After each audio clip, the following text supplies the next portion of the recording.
नमस्कार, दर्श न्यूज में आप सभी दर्शकों का स्वागत है। मैं प्रीति दयाल आपके साथ। 2025 में बिहार विधानसभा का चुनाव होने वाला है, जिसको लेकर तमाम राजनीतिक पार्टियों की ओर से तैयारियां शुरू कर दी गई हैं।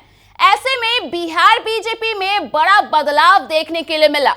दरअसल बीजेपी के प्रदेश अध्यक्ष के पद से सम्राट चौधरी की छुट्टी कर दी गई है और राजस्व एवं भूमि सुधार मंत्री दिलीप जायसवाल को अध्यक्ष पद की कमान सौंप दी गई है, जिसके बाद यह सवाल उठ रहा है कि आखिर इससे बीजेपी को कितना फायदा मिलेगा।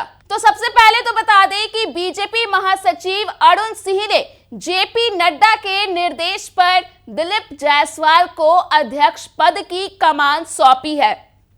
हालांकि माना यह भी जा रहा था कि सीएम नीतीश कुमार पर दिए गए बयान के कारण सम्राट चौधरी को पद से हटाया गया है।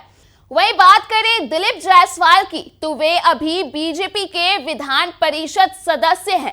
वे लगातार तीसरी बार पूर्णिया सह अररिया सह किशनगंज स्थानीय प्राधिकार निर्वाचन क्षेत्र से एमएलसी चुने गए हैं।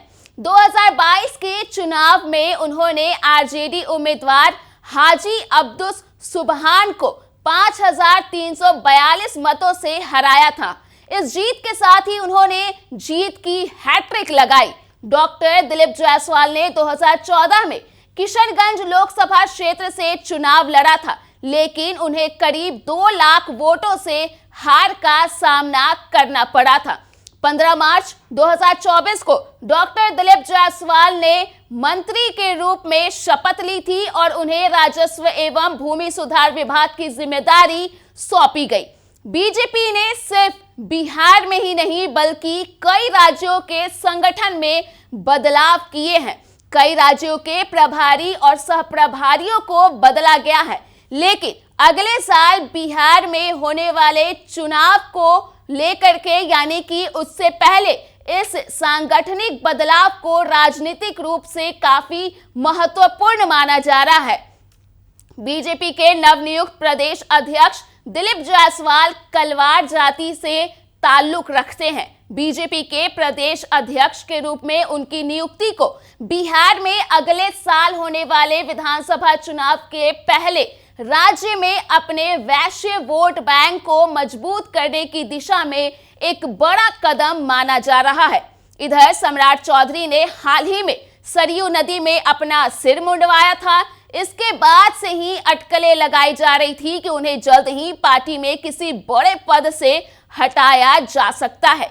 बीजेपी ने यह फैसला सीएम नीतीश कुमार के साथ गठबंधन के बाद की स्थिति को देखते हुए लिया है। हालांकि जनवरी 2024 में जब से बीजेपी सत्ता में आई और नीतीश कुमार के नेतृत्व में एनडीए की सरकार बनी, तब से ही लगभग तय माना जा रहा था कि सम्राट चौधरी की जगह किसी अन्य नेता को पार्टी की कमान सौंपी जाएगी, क्योंकि सम्राट चौधरी को राज्य सरकार में उप मुख्यमंत्री बनाया गया था। वहीं लोकसभा चुनाव में भाजपा के प्रदर्शन में सम्राट चौधरी के नेतृत्व पर भी कई सवाल खड़े किए गए थे।